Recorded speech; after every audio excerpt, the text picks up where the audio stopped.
You know that moment when your entire world collapses in the span of about 30 seconds?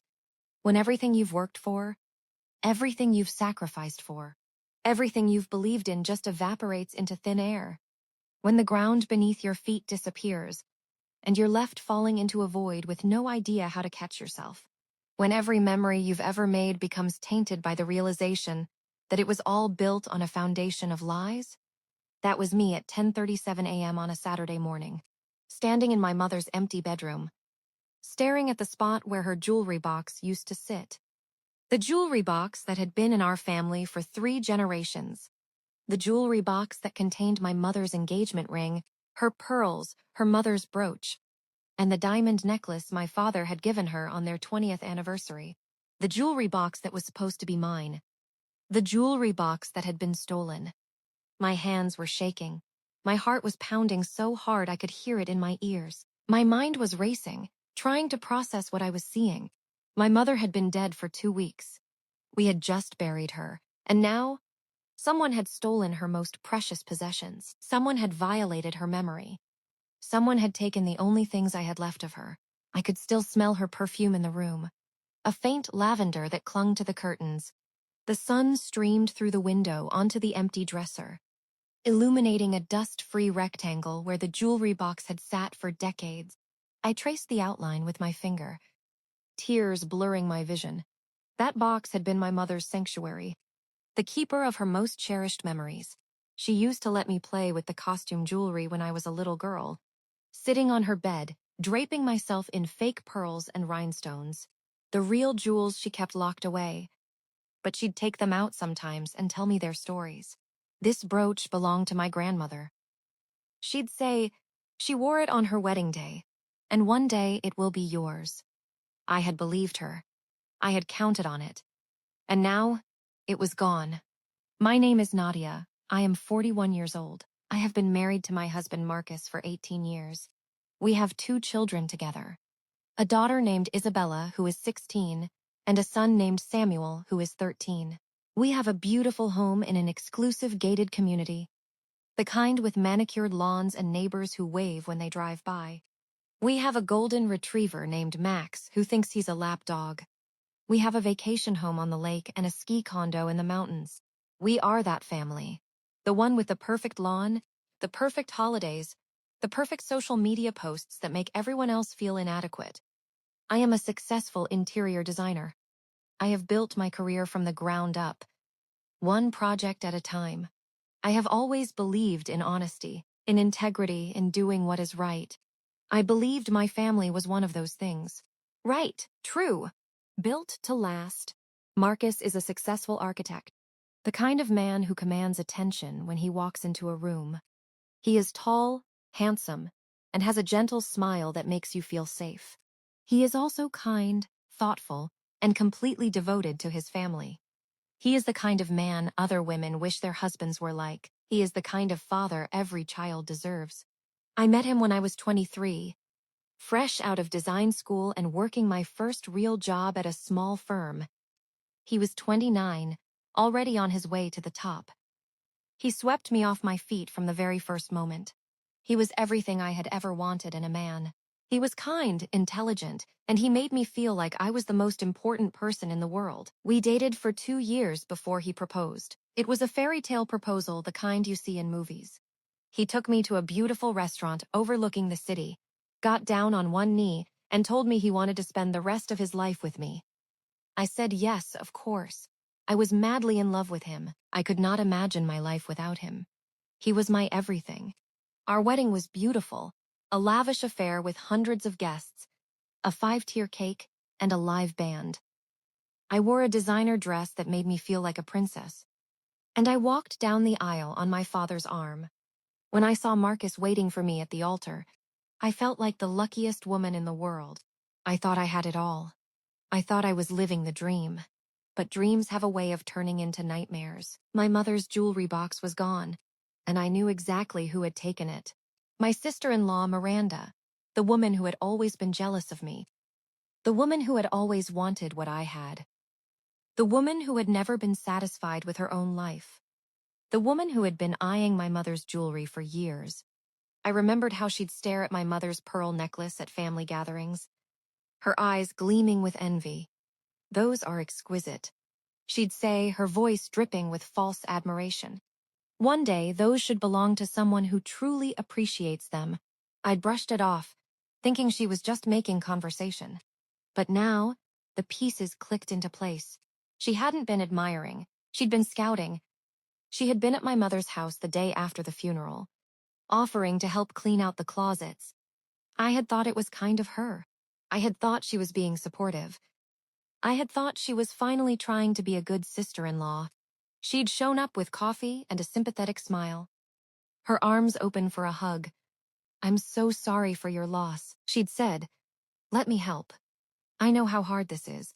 I had been so consumed by grief that I hadn't questioned her sudden appearance of generosity. I'd handed her a set of keys, grateful for the assistance. The betrayal of that moment stung as sharply as the theft itself. I had been wrong. She had been planning to steal from me. She had been planning to take my mother's heirlooms. She had been planning to destroy me. Miranda had always been a difficult woman. She was cold, calculating, and had never approved of me.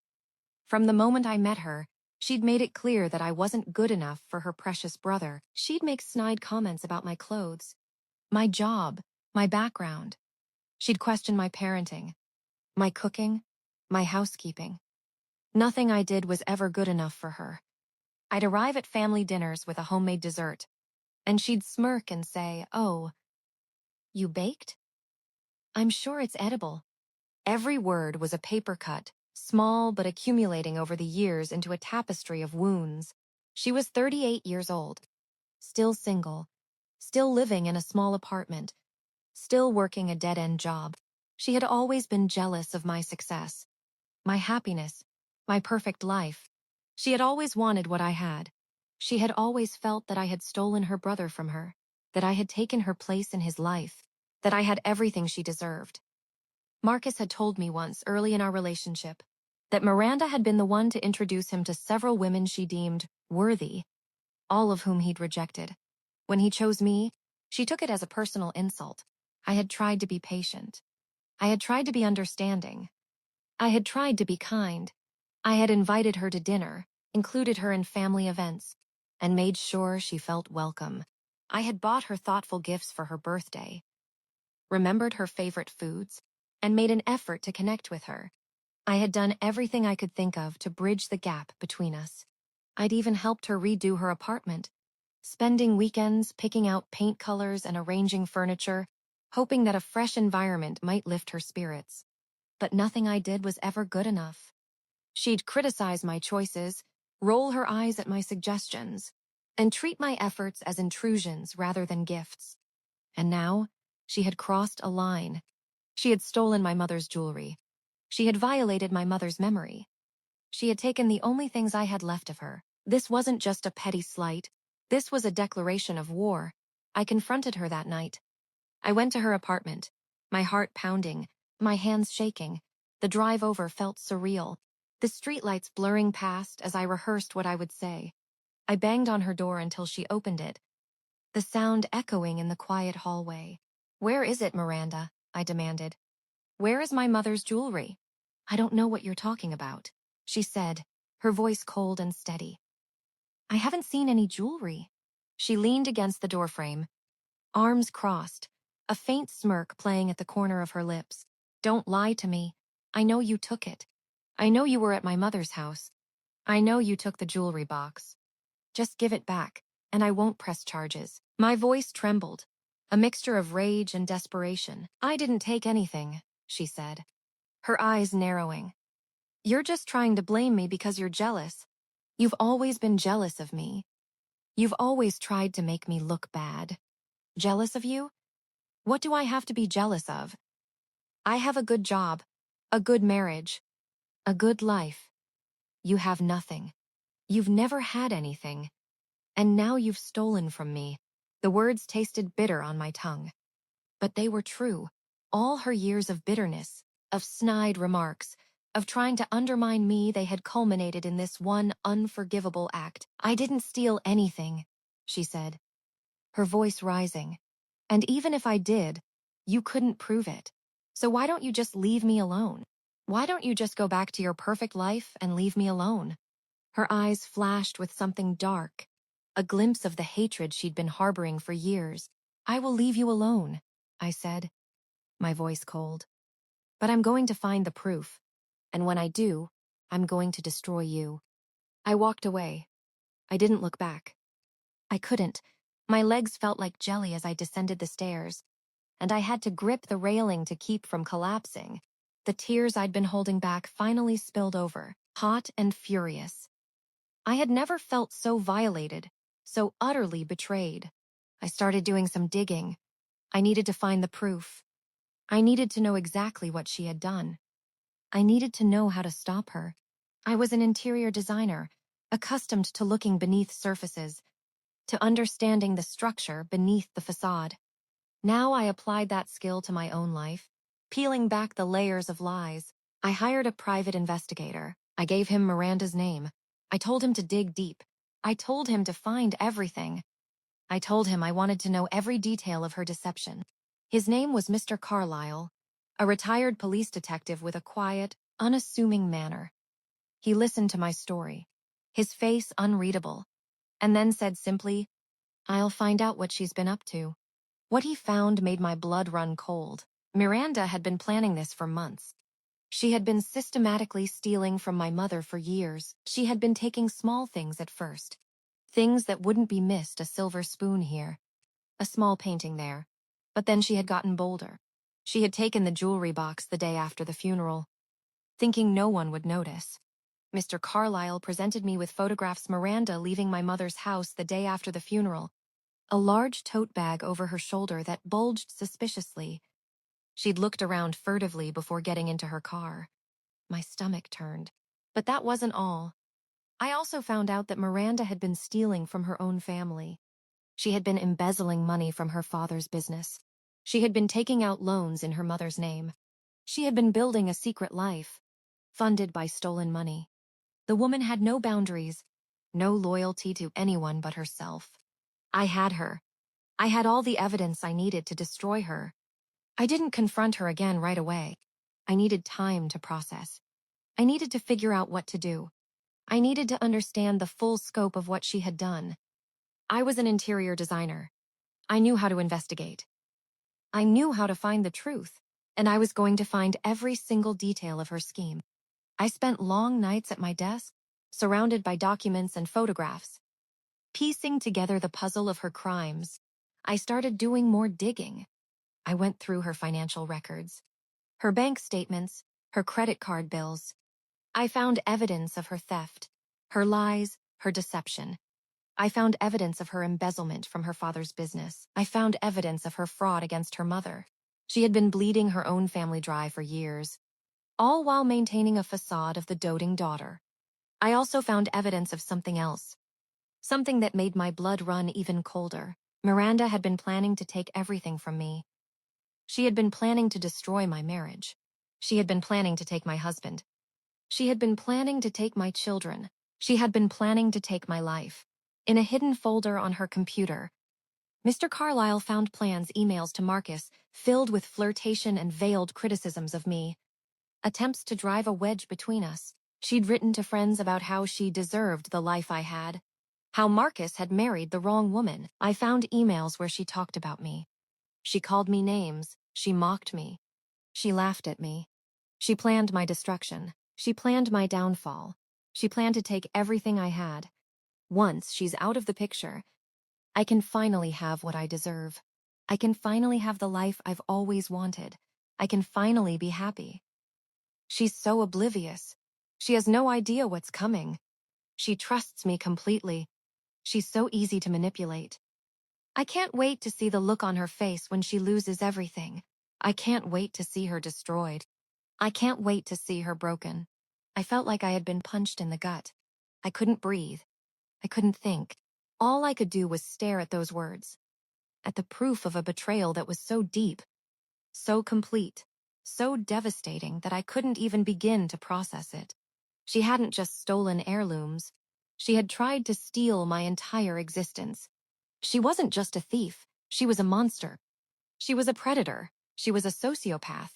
She was a woman who would stop at nothing to get what she wanted. She was a woman who would destroy anyone who got in her way. I was devastated. I was angry. I was humiliated. I was destroyed. But I was also determined. I gathered all the evidence I had, the financial records, the emails, the text messages, the photos, the proof of her theft, the proof of her lies, the proof of her betrayal, the proof of her plans. I organized it all into a folder, meticulously labeled. I would leave nothing to chance. I had everything I needed to destroy her. But I didn't want to just destroy her.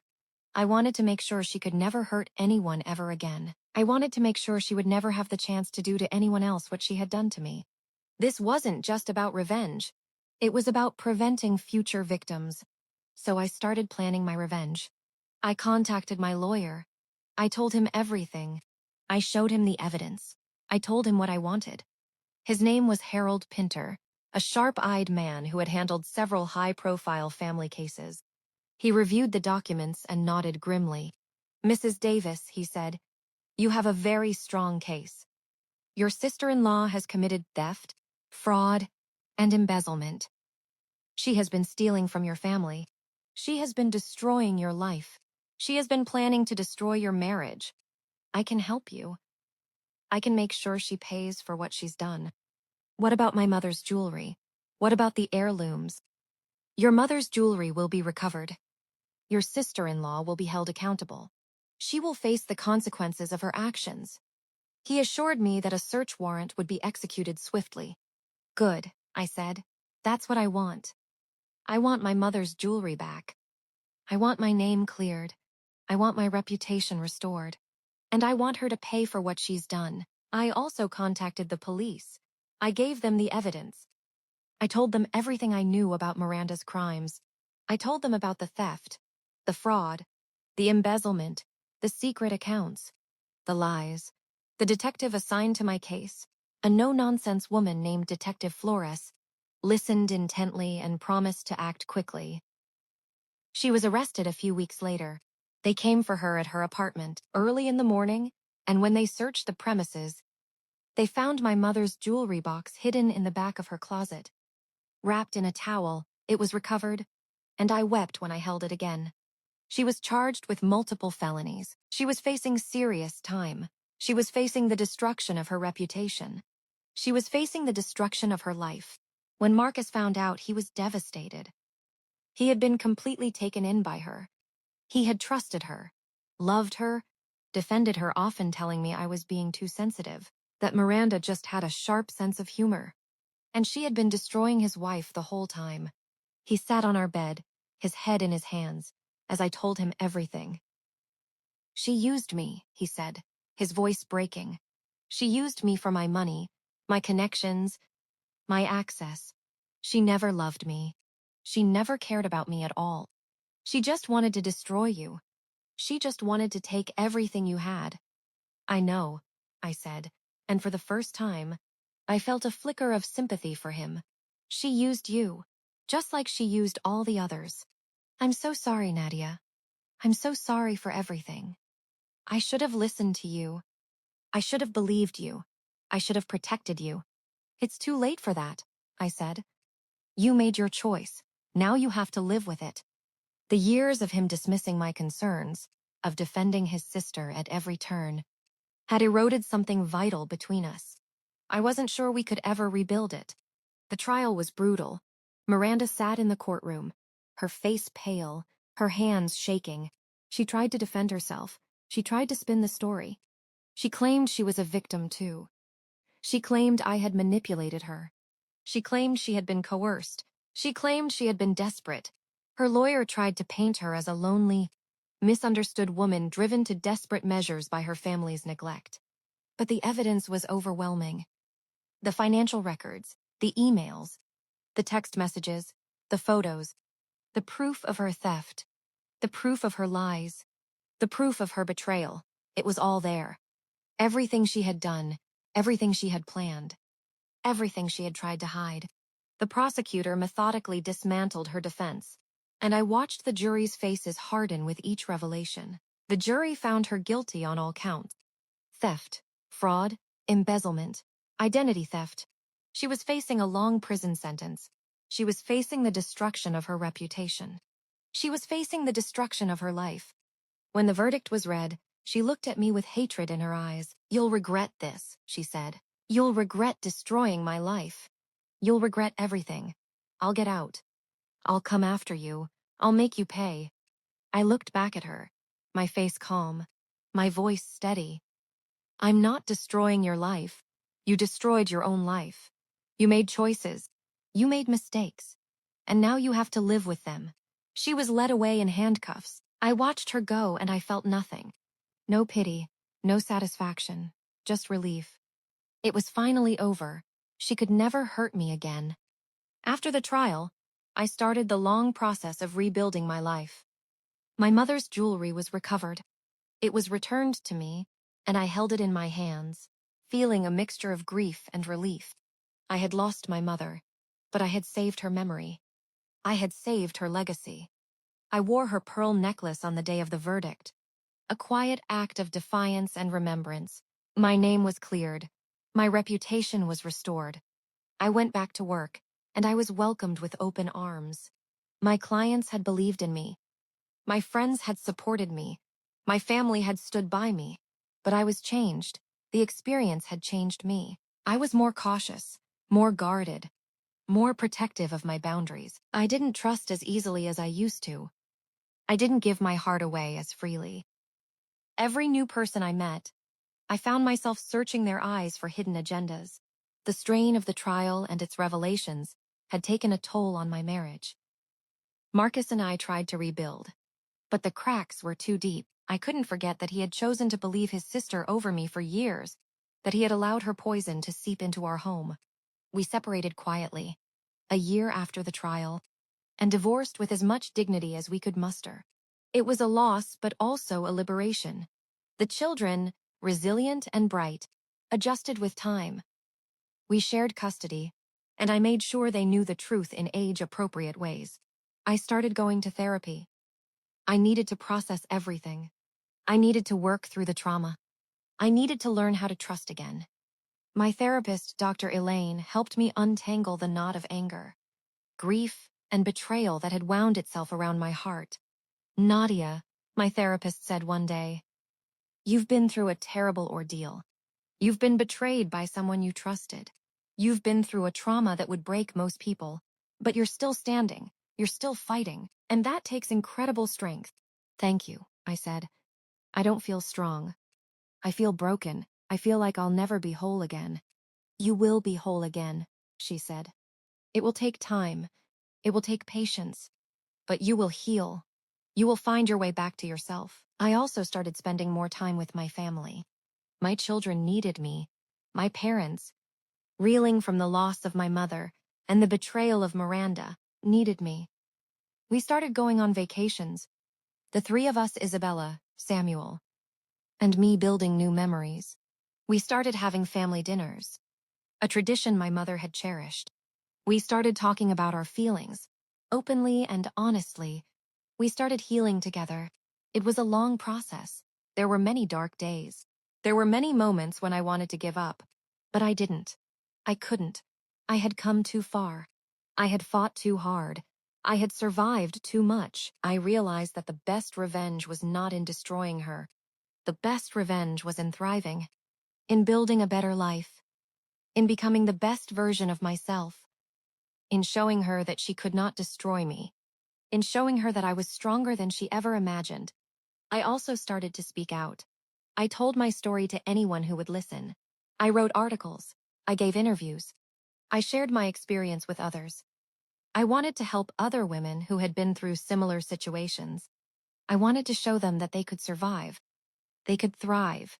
They could rebuild. I created a support group for women who had been betrayed by family members. It started small, just a few women in a church basement. But it grew, and grew, and grew. Soon, there were dozens of us. Then hundreds, then thousands. We shared our stories. We supported each other. We helped each other heal. I remember one woman, Catherine, whose own sister had drained her bank account and fled the country. When she told her story, I saw my own pain mirrored in her eyes, and when she smiled for the first time in months, I knew my suffering had a purpose. I also started to focus on my career. I was promoted to senior designer at my firm. I was recognized for my leadership, my integrity, my vision. I was making a difference. I was building something meaningful, and I was happy. Truly happy. For the first time in a long time, I also started dating again. It was terrifying. I was scared. I was nervous. I was afraid of being hurt again. But I took a chance, and I met someone wonderful.